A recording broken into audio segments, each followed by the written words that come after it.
Singapore.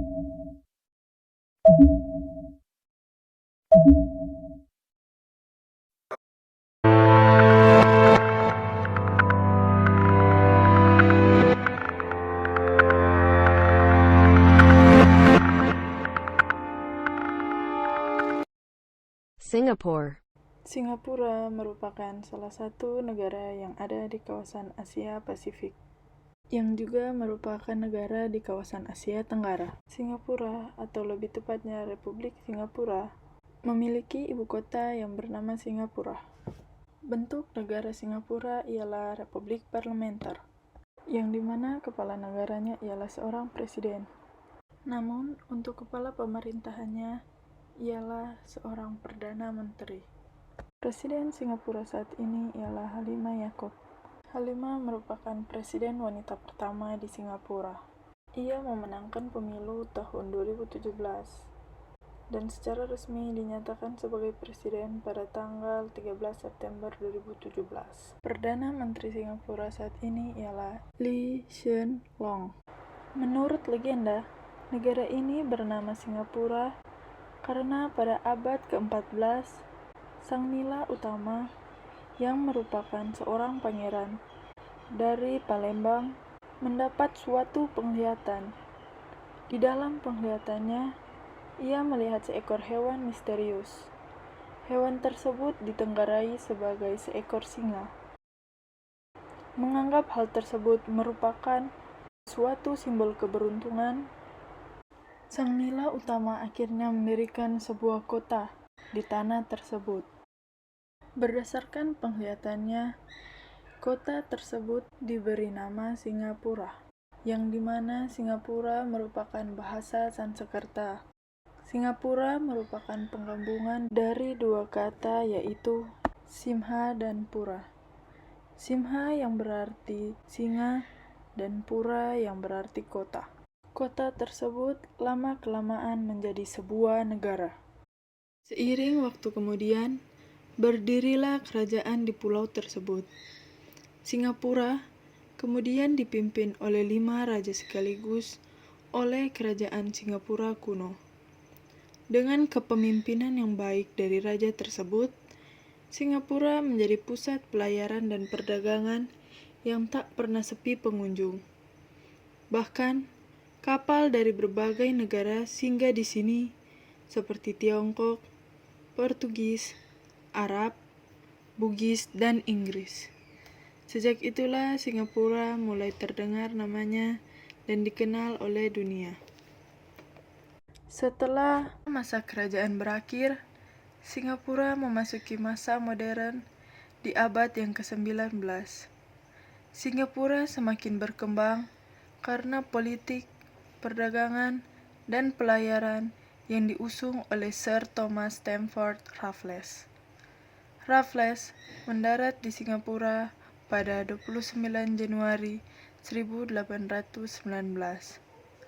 Raffles menilai bahwa pulau ini memiliki potensi yang sangat besar untuk dikembangkan karena letaknya yang berada di Selat Malaya. Raffles pun berdiskusi dan menyampaikan ide yang dia punya kepada penguasa atau pemerintah setempat agar Singapura lebih besar dan berjaya. Tak lama kemudian, banyak negara lain yang akhirnya memutuskan untuk bertempat tinggal di Singapura untuk meningkatkan perekonomiannya, seperti Tiongkok, Malaysia, India, Belanda, dan Cina. Sayangnya, kondisi ini mengakibatkan Singapura menjadi rusuh karena etnis yang ingin berkuasa dan tidak berbagi. Kondisi ini tentunya akan membawa dampak buruk bagi politik di Singapura. Sehingga Raffles berniat untuk membagi wilayah Singapura menjadi 4 wilayah. European Town dihuni oleh sejumlah keluarga yang memiliki keturunan Eropa, Rusia dan Asia, kalangan menengah ke atas. Kemudian, etnis Tionghoa bermukim di Chinatown.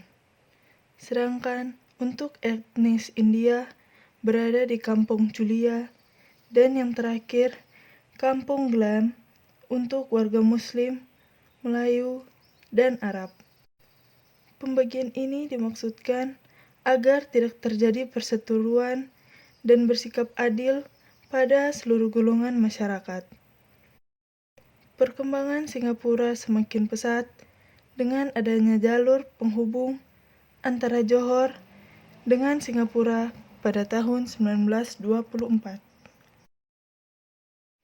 Munculnya peperangan. Pesatnya perkembangan Singapura mulai roboh ketika muncul peperangan, yaitu Perang Dunia Kedua.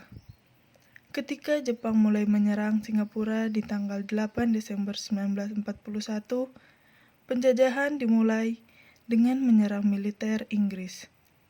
Meski jumlah sekutu lebih banyak daripada Jepang, taktik peperangan Jepang tidak bisa dibantah. Akhirnya, sekutu takluk dan menyerahkan diri pada 15 Februari 1942. Dengan adanya serangan dari Jepang tersebut, membuat sekutu tidak mampu lagi dan menjadi tindakan menyerah paling bersejarah karena dapat dikatakan Inggris merupakan negara besar dan selalu menang dalam peperangan. Telah terjadi banyak pembantaian dan aksi penahanan akibat perang, seperti peristiwa penahanan lebih dari 3.000 orang India, Eropa, Australia, dan Inggris. Ada pula pembantaian pada etnis Tionghoa bernama Suk Ching dan juga 5.000 nyawa lainnya. Pembantaian besar-besaran dan dilakukan untuk melakukan Singapura agar jatuh ke tanah Jepang. Meski demikian, Inggris tidak menyerah. Beberapa tahun kemudian, Inggris berusaha untuk menghancurkan Jepang dan ingin merebut kembali kedudukan Singapura untuk dikuasai. Hingga akhirnya, di tahun 1945, Jepang menyerah dan memberikan Singapura kepada kolonial Inggris. Hingga pada akhirnya, di tahun 1946, tepatnya pada bulan April, Singapura menjadi negara koloni kerajaan Inggris. Masa kemerdekaan Singapura. Masyarakat Singapura mulai memiliki rasa nasionalisme dan menginginkan pemerintahan yang mandiri dan berjalan sesuai dengan sistem yang ditetapkan sehingga pada tahun 1959 Singapura melakukan pemilihan Perdana Menteri untuk pertama kalinya. Setelah dilakukan pemilihan, sebanyak 43 kursi diduduki oleh PAP dan Lee Kuan Yew menjadi Perdana Menteri pertama di Singapura.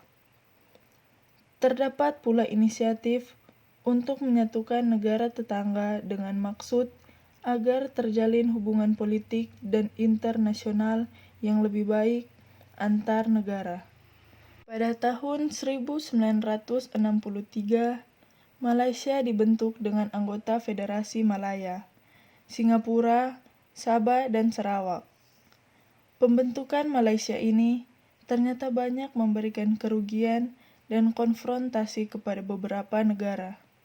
Misalnya, ulah yang dilakukan oleh Tunku Abdul Rahman Putra yang membuang Singapura dan tidak memperhatikan serta memberikan keadilan kepada negara Singapura. Tindakan Tunku tersebut dinilai tidak baik dan bahkan memberikan kerugian bagi Singapura sendiri. Sehingga Singapura tidak lama menjadi anggota penyatuan negara tersebut. 2 tahun setelah bergabung, Singapura memutuskan untuk mundur dan mendirikan negara demokratis sendiri. Tepat pada tanggal 9 Agustus 1965, Singapura meninggalkan Malaysia dan berdiri sebagai negara berdaulat.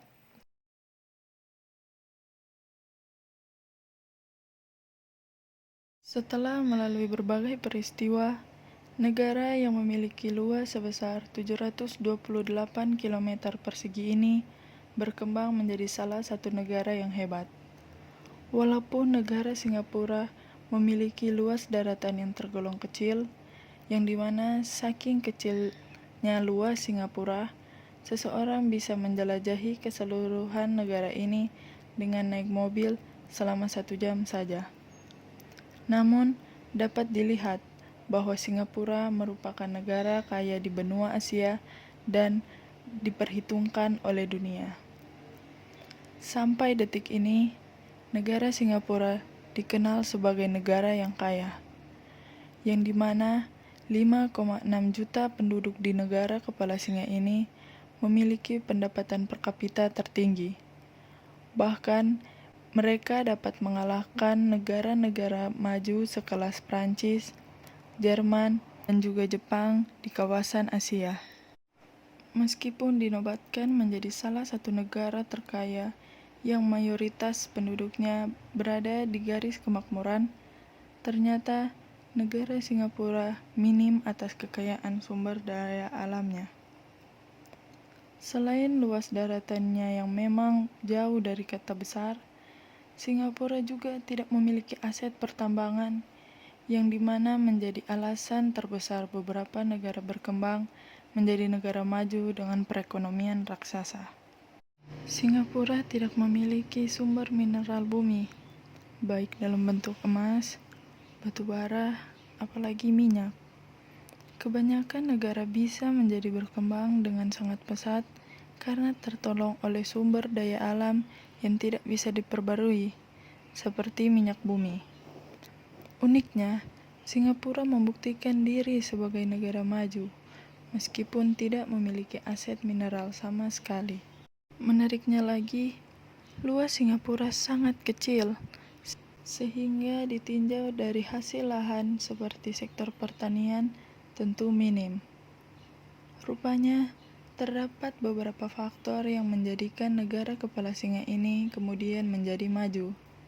Alasan pertama adalah dari sektor lokasi atau letak geografis negara Singapura itu sendiri.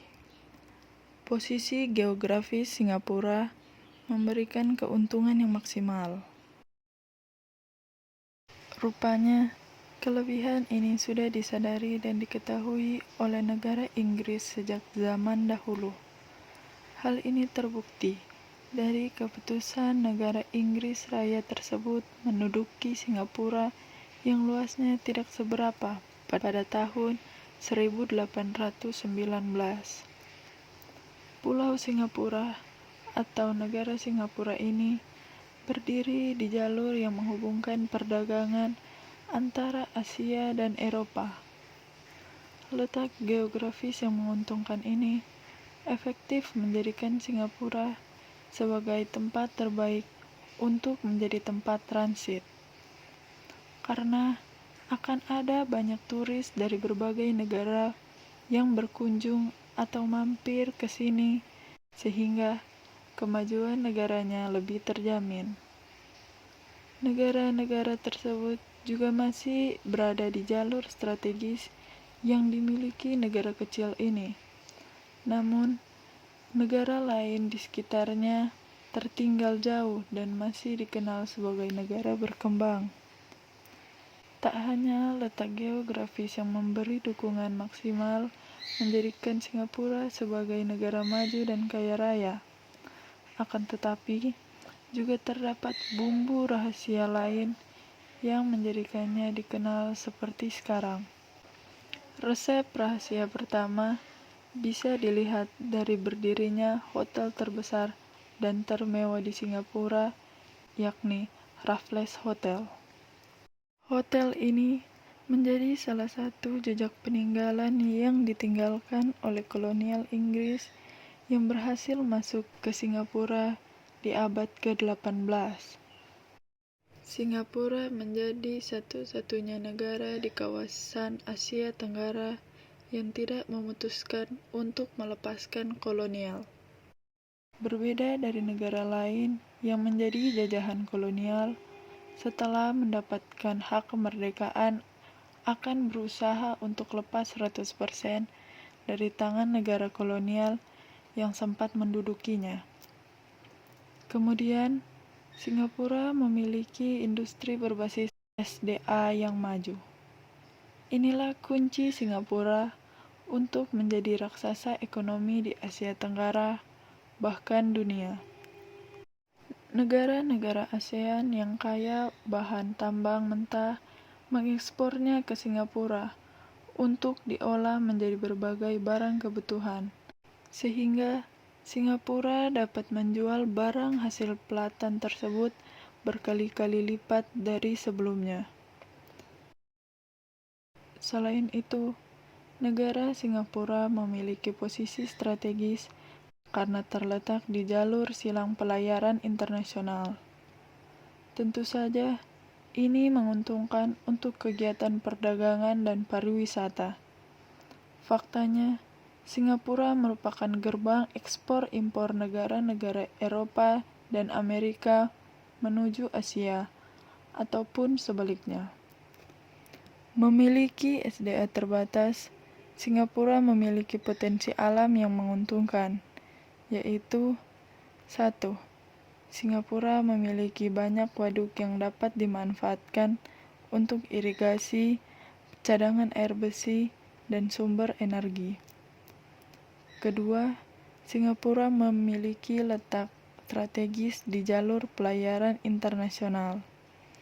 Ketiga, keadaan daratan relatif rata atau datar, sehingga pembangunan fisik dapat dilakukan ke segala arah tanpa adanya rintangan alam yang berarti. Keempat, memiliki banyak pulau yang mengelilingi pulau utama. Setelah mengetahui sejarah dan fakta tentang Singapura, akan kurang jika kita tidak melihat keindahan pariwisata yang merupakan jagoan oleh negara ini. Untuk mengakhiri video tentang Singapura ini, inilah beberapa tempat yang dapat dijadikan destinasi wisata jika kalian pergi ke Singapura.